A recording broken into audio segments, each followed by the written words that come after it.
Our next question, business tax rates. And we are going to begin this question with Ed there on the end. Many candidates support tax breaks to attract businesses to Tampa. This puts their competitors already in Tampa at a competitive disadvantage. What are you going to do for them? I'm going to begin with Ed. Who is the them in your sentence? Well, there's a good question, Ed. Let me just rephrase it to you here. Many candidates support tax breaks to attract businesses to Tampa. This puts their competitors already in Tampa at a competitive disadvantage. What are you going to do for the businesses to help them, give them tax breaks? The ones who are already here? Yes. Honestly, I don't think that you're going to give the existing business here tax breaks. There's not a particular legal or constitutional mechanism for doing that. I think that where we decide, and if the voters are going to get an opportunity to vote on this question of tax abatement, it's for economic development purposes. You're going to be asked to vote yea or nay for it, and that's going to be up to the next mayor and city council to implement that. And if you do vote for it, it's got to be carefully tailored to make sure that whatever abatements are done really reaps a lot of benefit. And the reason we do those benefits is because, or do those breaks, is because it has an overall benefit to the public. You want to grow the economy. The legislature has put a cap on what we can gain from property tax valuations. The only way that new tax revenues are going to come in is by building things. At the same time, you can't give it all away. So there's got to be some kind of compromise and some kind of sensible approach for dealing with any kind of abatement issue. There's a referendum on this ballot, March 1st, for you to vote that issue. Decide whether you want to give tax breaks or tax incentive to existing businesses or new businesses. And the idea behind that is the same program similar to the qualified target industry, whereby they're required to create so many jobs over a period of time, certain wage level over a period of time, and so many years. So that's the idea behind that it creates jobs, and that they're not just getting a break, but they're giving incentives to create more jobs, create better wages in this community. So that's the purpose of the initiative that's on the ballot. It has to be structured though, once it's approved by the voters. Also, if it's not approved, then we believe that the county would have a much more advantage to attracting new businesses and moving them out into the county, and then therefore the city would not benefit at all in terms of new tax revenue. So that issue is very critical, very important. Mr. Greco. I don't think you're going to do anything rebel enough to make somebody want to run down here. We've got enough to sell, really. Places like Illinois, their taxes have gone up like crazy. You're going to have the Republican National Convention come here, which will be the biggest thing ever happened in the state of Florida. Thousands upon thousands of people are going to attend. You identify those people that might be moving headquarters and thinking about it like we did with Metropolitan Life when I was there before. You treat them differently when they come. You put groups on them to show them Tampa and so forth and so on. You make, when people come here, it easier for them to get building permits and that type of thing. That was all fixed at one time. It's not going too well right now. We have everything to be proud of in Tampa. This is not a bad city. We're going through a recession like everybody else. Real estate drove the train for a long time here. It came to an abrupt halt. Thankfully, Mayor Mayoral saw this coming 2 or 3 years ago, put money in the budget to take care of it in reserve funds. Again, young gentlemen, this is tough. You're not going to solve this problem in a minute. To say I'm going to create jobs that's going to make up that gap, that's not going to happen in a hurry, no matter if all 5 of us are mayor. Ms. Ferlita. While I was on county commission, we all supported the opportunity to give those incentives to relocation businesses and to businesses here that expanded in terms of relaxation of real estate tax. And then happily, I saw where Reverend Scott and Pam Mayoral did the same thing for the city's ad valorem portion. That's what we need to jumpstart. We can go a little bit further than that, though, ladies and gentlemen. My logo says for all of Tampa. You are part of all of Tampa. I think we can look at that same opportunity for neighborhoods, for people who own homes. We have some components in historic preservation homes. Why not give that same offering to people who have just plain old homes that need to enlarge their home, and to spend for a certain amount of time an abatement and terms of real estate taxes for them. Impact fees, that's another thing. I know that Governor Scott's working on it, but some counties already have done it. We shouldn't have to wait for Governor Scott to look at impact fee incentives for our community. That we should do as a community, as a county, as a city, right now. Mr. Buckhorn. Jeff, bear in mind that the targeted tax that you'll be voting on the same day that you vote for all of us is aimed at very specific industries, and that is exactly the right way to pursue this. It applies to new industries that are coming here, as well as existing industries, but it's targeted towards a couple clusters that are going to create the types of jobs that will allow us to move from the old economy to the new economy. I can promise you that my kids and your kids are not coming home here to a call center job. They're not. The education that my wife and I are providing for them warrants the kind of job that they can move into the middle class and beyond and create real wealth and real opportunity. The jobs of the past are not the jobs of the future any more than the policies of the past will allow us to create the jobs of the future. This investment in these emerging technologies, whether it's biohealth, whether it's cybersecurity, whether it's financial services, will allow people to come to this community, or for our young people to stay in this community, so we stop losing them to Raleigh, Durham, and Charlotte, North Carolina. And I guarantee you that every one of you has somebody in your family that you've lost because they couldn't find an opportunity here. That's what this investment does. That's what will create the jobs of the future. All right, this next question will begin with Mr. Scott. If you become mayor, will you be willing to initiate a local preference for city contracts? Mr. Scott. Thank you. Yes, we're willing to work with City Council on that issue. I think it's very important, given the climate that we're in now. One of the things that is that Jacksonville right now has that, so that puts Tampa at a disadvantage when we talk about it. So it's important for us to understand that in the climate that we're in now, in the downturn of the economy, we have to look at that, how we can help existing companies and businesses here in the city of Tampa. So that is one of the ways that you can do that by giving that local preference to assist them, so that again, those businesses that reside here can grow, can expand here in the city of Tampa. I think it's also important when we talk about this whole issue of local preference, but also how important it is for us to grow and expand the local economy through the businesses that are here now. That's why I said it's important to look at a business retention clearinghouse here in the city of Tampa, so we can assist those companies here now, so that when new companies come, they will see what we're doing already. Everything in the world to help local business, that makes good sense. No question of that. By the same token, when you talk about bidding contracts, you have to be very careful how that's written. I'm looking at a couple of cities now, and I know somebody studied that. You can't make it so somebody from outside can't come here or won't bid if you're going to save hundreds of thousands of dollars when you're in a mess to begin with. You treat local businesses the best you can. When they come in and need to add a room or do this or do whatever, don't make it an act of Congress to get it done. It's difficult to do business. We've got to have someone look at everything we're doing for local business and everybody else to make sure it's the right way today. There's no question about it.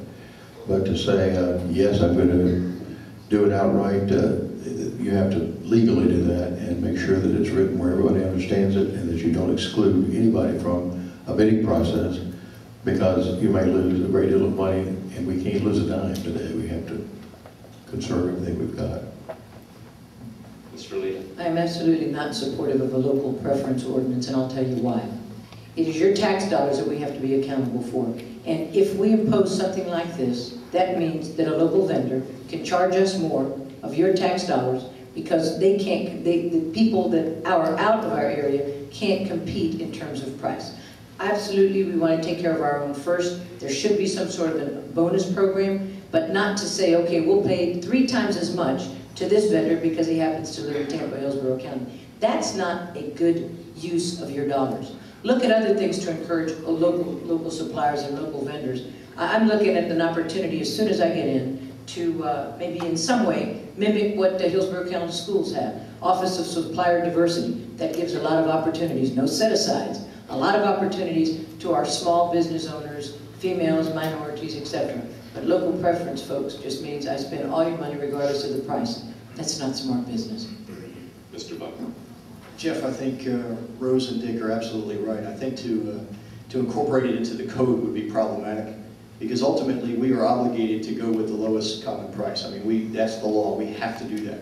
Obviously, you want to try and encourage local businesses. You want to try and support them. You want to try and grow them. But we also can't negate the fact that we have an obligation to, when we put these bids out, that they have to be the lowest price. Sometimes local businesses are not the lowest price. But ultimately, as taxpayers, you benefit by getting a lower price. But there is a happy medium somewhere in the middle. I think there should be some criteria to give local businesses opportunity to score additional points, just like we do for veterans, for example, on hiring purposes. Local businesses are the lifeblood of this economy. We ought to do everything we can to support them. We ought to get them engaged in our women and minority business programs. We need particularly businesses that are at risk, run by women and minority businesses to be helped, to be prospered, to be allowed to grow, to be mentored. That's what will drive this economy at the micro level. But we also need to be careful at the macro level too. Mr. Turanchik. Well, if our local businesses could only sell to the local government, they wouldn't grow much. We're the business center for the region. It's in our interest to encourage free trade. I'm a market guy. I believe in free trade. I believe in robust economies. I think our businesses here do best to be able to compete in Orlando, in Miami, and Fort Lauderdale. I'd prefer to have a state legislation pass a law that says there's no such thing for local preferences. That would be and do the best for all the businesses here who want to grow and expand. It's just that simple. All right, next question will begin with Mr. Greco. What are your thoughts on how to address the controversial issue of cell towers in neighborhoods and on school land? I think you have to listen to everybody, and certainly a lot of people will come to the party when that comes to pass and have. They are necessary evil, if you want to look at it that way in a sense. And I think you have to take them on an individual basis. You can't just say, no more cell towers, obviously. If you take away everybody's cell phone, they go berserk. So I think you have to listen to neighborhoods, see where they are, what they look like, what effect they're going to have. If there's a school, same type of thing. And the neighborhood groups certainly have responded to that, and they always will, and other things. I think we have to listen to neighborhood groups. Every neighborhood is different, no question about it. And cell towers in some areas don't affect as many people as they do in others, or there are places to put them where they're not seen, or maybe never be seen. New Tampa, for instance, we have places that no one would ever know they were there. In South Tampa, they're a whole different animals. So I think you have to take it on an individual basis. It's something that are necessary for a reason. By the same token, many, many people are very turned off by them, and the city council that takes that up all the time has to really weigh each and every one of them as it comes about. Ms. Ferlita.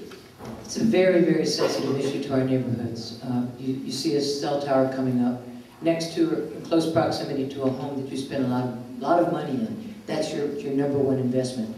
I know there's some concerns about health. And as sympathetic as I was when we had this issue at Hillsborough County, and we are now creating a task force that's combined industry and neighborhoods, we understood what the neighborhoods were saying. But federal rules do not allow us to use health as a guideline. But there are other things in terms of proximity, in terms of structural issues, in terms of compatibility. So we need to look at that. We need to, regardless of whether or not the cell towers are on school sites or off school sites, they have to comply with the requirements of going through a public hearing, etc. It is a sensitive issue to our neighborhoods, and I'm certainly sympathetic. I think my record shows that. During all the years that Rose and I and Tom sat on the legislative branch, the cell towers are oftentimes some of the most contentious out of all of them.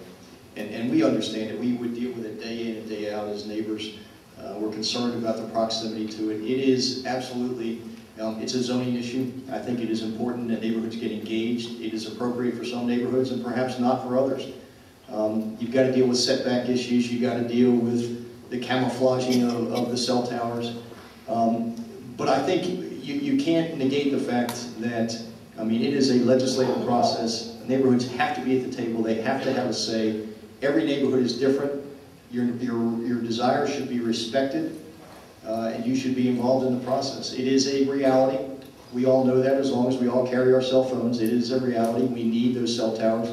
The trick is to find the appropriate place that offends and affects the least amount of people. I concur with what the other candidates are saying. It's kind of like, well, we sure like our car, but we don't want to build any roads. We like our cell phones, so there's towers. So the practical reality is there'll be towers in South Tampa. It's a matter of design. It's a matter of being smart about urban design and urban planning. And I think that's just an engaged process. The administration needs to be engaged in it. I think those of you who know my career, it's been a 23-year commitment to good urban design and good urban planning. Went into Old West Tampa and built incredibly cool traditional homes that match the neighborhood. Today when you go in there, it's hard to tell a new home from a historic home. I get that. Building place is essential to me. It's in my DNA. It's part of building a great city. Ultimately, my administration will make a recommendation based upon neighborhood input to city council, and the people you're going to elect to city council is going to have the final decision. But I'll tell you, I'm committed to good design.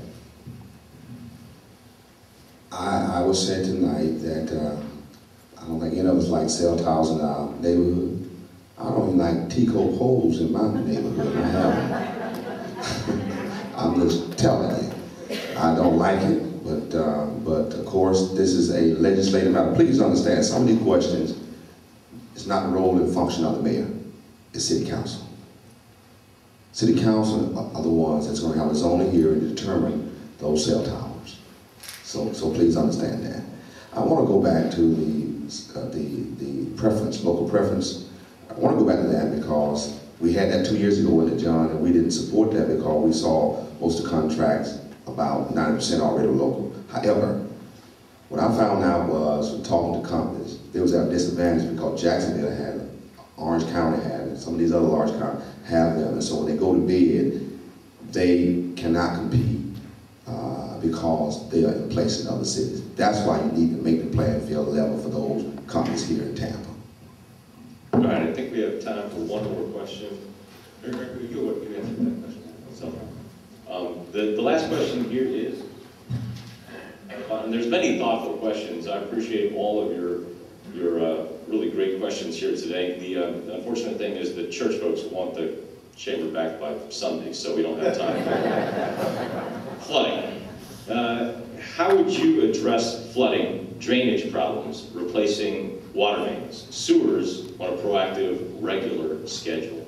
I think we're beginning with Rose. Well, Mayor Mayoral inherited a lot of things. What she inherited over the years, over many mayors, I think, are some of the things that we need, but they're not pretty. So if we see productivity and development, we like that. I absolutely will applaud her, first, front and center, for some of the things she is working on. They're not pretty, they're essential, they are infrastructure. Some of our infrastructure, particularly here where we live in South Tampa, is a scary thing.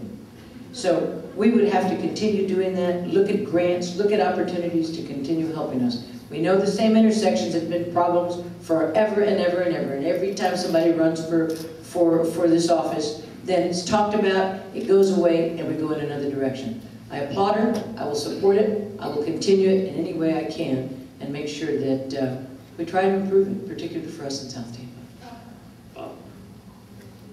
I think you're going to find most of us in agreement. I think Mayor Mayoral has done a wonderful job in terms of allocating budget resources to our aging infrastructure. I mean, we have 100-year-old pipes out here, folks, that are pushing through water and sewage that it wasn't designed to accommodate.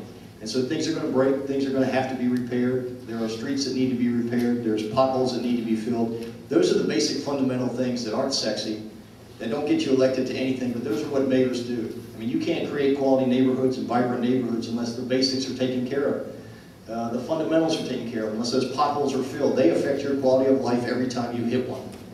And so I think this mayor has been smart about reinvesting that money.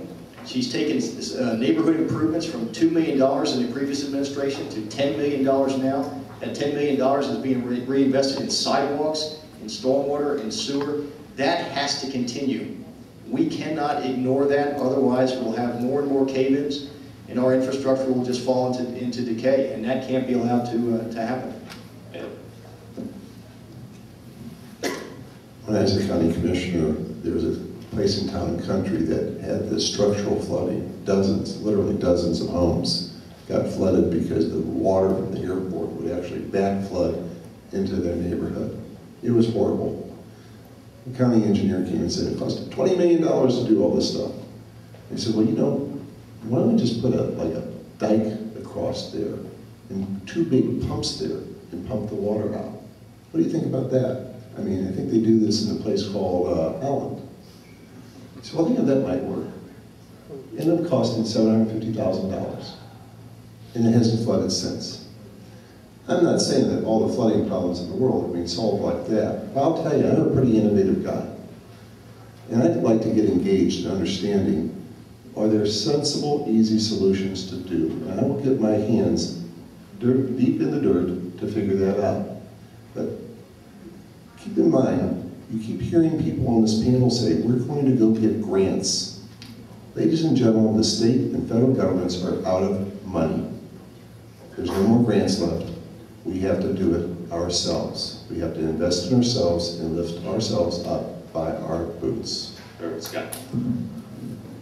In the context of the budget, you look at everything, and then you begin to address all those issues. You have over 100 years of pipes on the ground that need to be repaired. Again, in the context of the budget, that's how you address it. Everything that we do going forward, you need to understand this, will be based on the context of the budget. Look at the budget. From my standpoint, your engagement, that's why service level analysis is important, because you get to decide. You get opportunity up front to be involved in that process, to talk about what is important, what is a priority as well, before we submit the budget to City Council. So I think all of us realize in the context of the budget, you got to keep in mind, you have a $787,000 budget, 400-some-thousand already you can't even touch. Another two, then you got 430-some-thousand left. 212,000 that is for public safety. Then you got your debt service. So you got very little to work with. And so therefore service level analysis will be key in my administration, because you have a very small window of opportunity, a very small pot. Mr. Greco. You gotta have money there in case anything happens that you don't know is going to happen. My last administration, in every single area, it will tell you in 8 years how many miles of sidewalk were put in, how many potholes they filled, when you had a clean team, how many pounds of garbage they picked up. So you just don't just say, I'm going to do this, you can quantify it. I don't know that anybody's ever done that. I'd quantify it again. This side of town, as all of you know, the drains into the bay. If you have a high tide and where it drains is here and fills that up, it takes a while to get out of there. There are things that I spent $70 million on tertiary treatment back when no one knew what it was. We'll probably be drinking that water one day. We had to do that again today. It'd be unreal. We're going to have to concentrate on the types of things that we're talking about right now. The big projects are pretty much over. The other thing is the big projects like art museums and so forth, and parks that I mentioned $80 million a while ago. Those were all paid for by other entities, such as the state and so forth. You get as much of that as you can. They don't pay for sewers. So we have to make sure the money is there to help. I will tell you there is a group of businesses located on Parker Street along the Hillsborough River, across from the University of Tampa. And there is a street that adjoins Parker Street, and about 4 times over the last 6 years, the water line has collapsed. If only there were a way for those businesses to communicate what has happened on this street. Maybe one of you, who is the next mayor, will look into that, and perhaps that could be fixed. Thank you, Bob. They did endorse me, and I'll take care of it. All right, we've gone a little bit over time, and I appreciate all of the candidates, your incredibly articulate, wonderful answers. So we've now come to the point of our closing statements. So we're going to begin this time with Bob and work to Rose, and then Mr. Greco going on the reverse order that we have been going to give everybody a chance. And it's 2 minutes for your closing statements. Jeff, thank you, and to my South Tampa neighbors, thank you very much. I think you understand what this race is all about. I think you get it. I think it's a choice between the past and the future. It's a choice between whether or not we look out the front window to see our future or whether or not we look in the rearview mirror. It's a simple choice. It's a pretty stark choice. It's a choice between those that have a plan and those that talk about old glory. Strategies of the past aren't going to get us where we need to go. When the St. Pete Times looked at all the candidates, and they took the measure of each one of us and they looked at our records, they said very clearly that Buckhorn stands above the rest of the candidates for mayor in grasping the opportunities and challenges to diversify the area economy. I thank them. My mother believed them. But this choice is very simple. When I look into the eyes of my little girls, and when I think about those conversations I've had on 25,000 front porches all over the city, I understand where we need to go. It's about our hopes. It's about our aspirations. It's about what we believe we can be and our capacity to be great. Ladies and gentlemen, this is a unique time in our history. Not only are we going to elect a new mayor, but we're going to elect new council members as well. It is time to turn the generational page. You understand it. Dick Greco said it in 1967 when he ran against Nick Nucio. He said time had passed him by and it was ready to turn the page. We are in that same boat. He was right then. Those words are right now. You know what this election is all about? This is where history and hope meet for us. Our job is to get us to that next level. Our job is to transition from the old economy to the new economy. Other mayors have given this community its roots, ladies and gentlemen. It's our turn to give it its wings. Won't you join me? Thank you.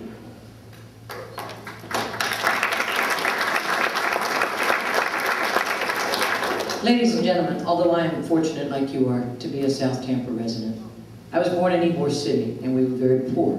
Things were tough. I want to be your mayor now because things are tougher than they were then. You need a mayor that is tough and is willing to make those decisions. Nothing has changed about the person that was a Civic Association president. Nothing has changed about my commitment as your city council member. Nothing has changed about the passion I have and had as your commissioner. Ladies and gentlemen, we can look at the past, and that's fine. I was part of that fight. That's what separates Tampa from many other cities. Or we can look well into the future about vision and what's going to happen in 5-10 years. Right now, we can't even afford that luxury. There's no reason to look at pro formas or anything else in 5 years. Right now, you have to have a mayor who can react to the situation we're in now. I am prepared to do that. I've always been prepared to do that. You know what it's about. I will tell you that Marlin Anderson, when he came up, made up my closing comments. He said, we're going to see which of these candidates has the courage. Ladies and gentlemen, I have the experience. You know that. I have the courage to lead. You have heard me. You have seen me. And my integrity allows me to do nothing less than that. You will be an integral part of my team. You always have been. This is where I started. This is where I stay. We're partners. You will not be ignored. You will absolutely be respected. And when I talked earlier about the PGM store that gives you the same opportunities as developers or people who are coming to the city with petitions, I mean that. I mean that. That puts you on an equal playing field. And just in case the people that are at the city don't understand that there will be a new culture, public servants, not civil servants, I will have a mystery customer come in from time to time so that I can be confident that my employees understand. They are going to be held to the same standard as I am. That's tough, and that will be good for you. I look forward to being your mayor. Thank you so very much.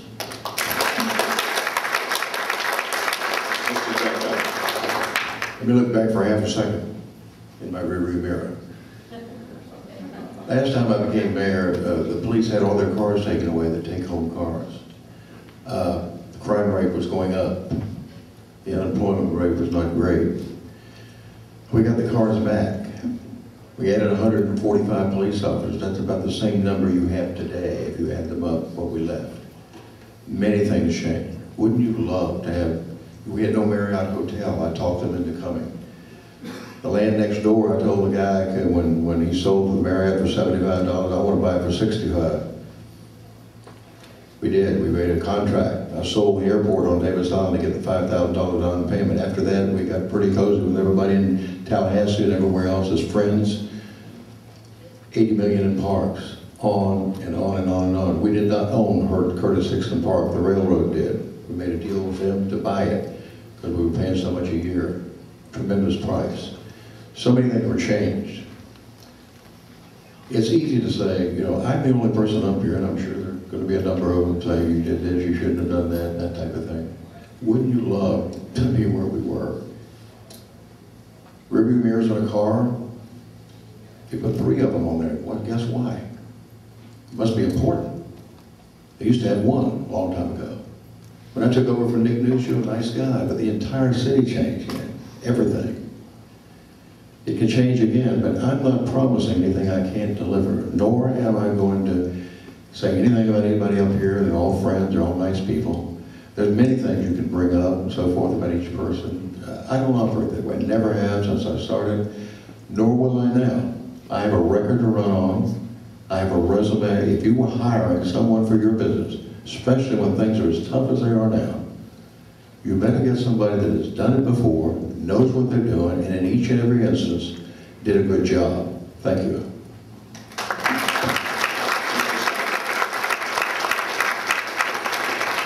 Well, we've been doing this a while, and all of us have prepared speech. We can all recite each other's speech. It's fact. At some point, when you look at us, look at the genuineness. Look at the candidates who want to do what's right and believe what's right. Everybody want to make you think that they're going to solve all the problems. I'm here to tell you it's going to be difficult. What I will tell you is this. We can work together to solve our issues and our problems. We can work together to make the city a better place. What I will tell you is this, that Tom Scott understands the frustration and the pain that some of you have here tonight. I've been there. What I will tell you is that I love this city. I love this country. I love America. I've been given the opportunity of a lifetime, the last 14 years, to serve this community. And now the opportunity to become your next mayor. It's a great opportunity. I love this place. I love you. I love this neighborhood. And I believe that we work together. We talk and communicate. We can solve any problem, any issue. The difference between these candidates, my bold leadership, my ability to solve problems and work with people, and my experience as a community leader.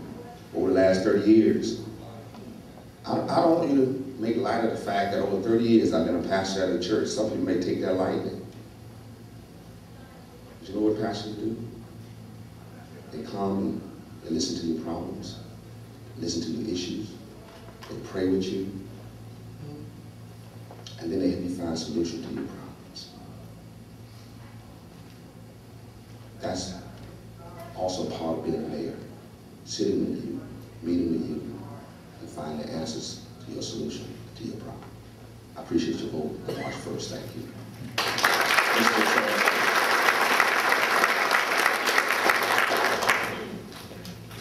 Well said, Tom. I'm going to change up my closing, okay? I'm a leader. I may need some prayers after I do this. We have 3 former city elected officials here who talk about looking forward and looking back. So I went and looked at what the record is. Did they protect the taxpayers' interest? Is the experience cracked up to what they say it is? Steve LeBrake misused federal housing funds. It cost us $4 million. We had to discard the Vinoli Museum art design, $7 million. Central Ybor went belly up, $16 million. In 1996, the city of Tampa bought a police station for $23 million, and we've been accruing interest on it ever since. We won't start paying it off till 2016. The interest charges are $72 million. It will cost us $13 million a year starting in 2016. I never did such a thing as a county commissioner. I would never do such a thing in business. Now, you're the shareholders. You decide. I've always had a clear vision of what our future is. It's about creating jobs, turning our housing market around, building affordable transit, building an energy efficient society, and watching our monies. It's for that reason that the Tampa Tribune, our hometown paper, said that we believe the time is right for an entirely different approach at City Hall, and that the candidate who offers a bold strategy to revolutionize government and revive our economy is Ed Turanchik. I hope you share that. I hope you vote for me, and let's go build a new future together. Thank you very much. Ladies and gentlemen, it's been my pleasure to be up here tonight. It's been my pleasure to read your questions, and it has been my pleasure over the years to interview each and every one of our candidates, and I appreciate each of your thoughtful answers tonight. And here's Marlin Anderson for our concluding remarks. Thank you, everybody. I'd like to thank everyone for coming here tonight. I'd like to thank the candidates for their great presentations that they've done. It's a moment of history. We're a part of this history of Tampa, and one of these 5 individuals, one of these highly qualified individuals, is going to be our next mayor, which I think is pretty exciting. And you're part of it.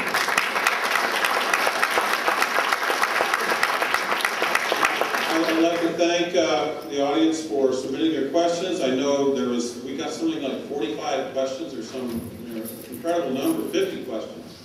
And we couldn't, there were just so many, we had not enough time to ask them all. But I do want to thank you for the questions and thank all of the candidates for their answers and wish you all the best of luck in the upcoming election. I also want to mention that this forum will be posted on YouTube, so that if you want to watch it again or share it with your friends and associates and so forth, it will be there. So I enjoyed having all of you here tonight. And that's it. Good night.